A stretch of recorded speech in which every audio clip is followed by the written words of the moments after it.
जय हिंद दोस्तों। अभी 2-3 मैसेज आ रहे हैं कि क्या सर लेडीज़ का भी मेडिकल होता है, कैसे होता है, क्या क्या होता है। तो भाई आप लोगों को जानकारी होना चाहिए कि लेडीज़ भी इंसान है। अब प्रत्येक इंसान को स्वास्थ्य परीक्षण कराया जाएगा। किसी भी बल के मेंबर बनने से पहले आपकी स्वास्थ्य परीक्षा की जाएगी, क्योंकि आप स्वस्थ हैं या नहीं हैं, किस प्रकार से क्या है क्या नहीं है, तो मेडिकल तो ज़रूर होगा। आइए कन्फ्यूजिंग अपना दूर करिए, डाउट दूर करिए कि लेडीज़ का मेडिकल नहीं होगा, जेंट्स का मेडिकल नहीं होगा। मेडिकल सबका होगा, कोई ऐसा व्यक्ति नहीं है जिसका मेडिकल नहीं होगा। अब मेडिकल में आपका प्रॉपरली जितनी मेडिकल टेस्ट लड़कों के लिए है उतना ही लड़कियों का है। लेकिन रही बात लड़कियों का, जो मेडिकल टेस्ट है वहाँ पे डॉक्टर महोदय जो बैठे रहेंगे वो निर्धारित करते हैं और उसके रूल और अपने स्वास्थ्य रूल के अनुसार से देखेंगे कि क्या क्या चेक करना होता है, कैसे क्या होता है। ये हमारे डॉक्टर महोदय ही करेंगे या बताएंगे। बाकी नॉर्मली चीज़ है आँख, नाक, दांत, कान, हाइट, चेस्ट, वेट, चेस्ट का एक्सरे, हाथ टेढ़ा सीधा, उंगली और पैर का तलवा, ये सब सबकी देखी जाएगी।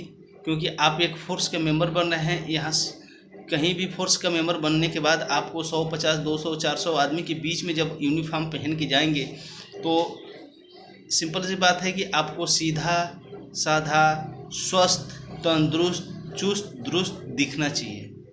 क्योंकि आप एक फोर्स के मेंबर हैं, आपको ट्रेनिंग भी करनी है और ट्रेनिंग के दौरान बहुत सारे उतार चढ़ाव आते हैं, क्योंकि ट्रेनिंग हार्ड होती है। और हार्ड ट्रेनिंग करने के लिए जो बंदा फिट नहीं रहेगा उसको दिक्कत आएगी। जैसे कि किसी भी प्रकार का अगर जो उनको स्वास्थ्य में प्रॉब्लम है तो उनको ट्रेनिंग करने में बहुत सारी दिक्कतें उठानी पड़ेगी। इसीलिए सबका मेडिकल टेस्ट अच्छे तरीके से की जाती है। B1 ग्रेड का आपका मेडिकल होगा, जिसमें सभी उंगलियों का चलते होना चाहिए, पैर चलते होना चाहिए। जैसे मान लीजिए किसी भी अंग में फालिश, लकवा या किसी भी मतलब ज़्यादा डैमेजिंग नहीं होना चाहिए। आँख से 6/9, 6/6 ये सब देखी जाती है। कान में देखी जाती है कि कान का पर्दा ठीक है या नहीं है, ठीक तरह से सुनाई दे रहा है या नहीं दे रहा है। और चेस्ट का एक्सरे की जाती है कि आपका चेस्ट सही है या नहीं है। फिर फुला पचकाव देखा जाता है कि मतलब इसीलिए सांस खिंचवा के आपकी एक्सरे की जाती है ताकि स्पष्ट हो सके कि आपको कोई। उसके बाद आपका ब्लड टेस्ट की जाती है, यूरिन टेस्ट की जाती है, ये सब मेडिकल टेस्ट में की जाती है। फिर आपका कलर ब्राइटनेस चेक होगा। कलर ब्राइटनेस में बहुत सारा सिस्टम है चेक करने का। वो अंक लिखा हुआ भी आता है, दृश्य आता है और कुछ फोटोज आते हैं जिसमें आपको पहचान नहीं रहती है, आपके सामने रखी जाएगी, आपको टेस्ट कराया जाएगा, कलर पहचाना जाएगा। और कलर इसलिए पहचाना जाएगा कि भाई आपको रेलवे में नौकरी करने से सिग्नल को भी देखना होगा, ये सब के लिए देखना पड़ता है। ये सारी चीज़ लड़कियों के लिए लागू हो रही है, सब कुछ होगा। और स्वास्थ्य परीक्षण करके ही आपको बल में भर्ती की जाएगी। इसके लिए आप लोग, कोई बोल रहा है हमको दाग है यहाँ पे, तो दाग से, कट मार्क से नहीं मतलब है, उतना कोई दिक्कत नहीं होगा। बल्कि आपका प्रत्येक अंग डैमेज नहीं होना चाहिए, अंग एकदम सही सलामत कार्य करना चाहिए। जिस अंग का जो कार्य है वो सही सलामत कार्य कर रहा है या नहीं कर रहा है। अगर कर रहा है तो कोई दिक्कत नहीं है, कर रहा है अगर जो सही सलामत कार्य पूरे अपने कैपेसिटी के अनुसार, तो आपको कोई दिक्कत नहीं होगी।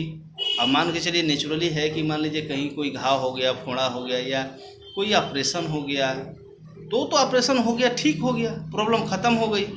प्रॉब्लम नहीं होना चाहिए। प्रॉब्लम जो पहले से आपने मेडिकल करवा के या ट्रीटमेंट करवा के ठीक करवा लिया तो ठीक, क्योंकि डॉक्टर ने तो फिट दिया है आपको।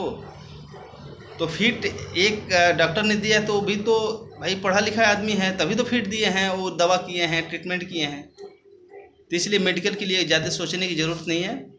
पहले आप लोग रिटन निकालिए, फिजिकल निकालिए, मेडिकल में जाइए, फिर आप लोग ज्वाइनिंग करिए। धन्यवाद।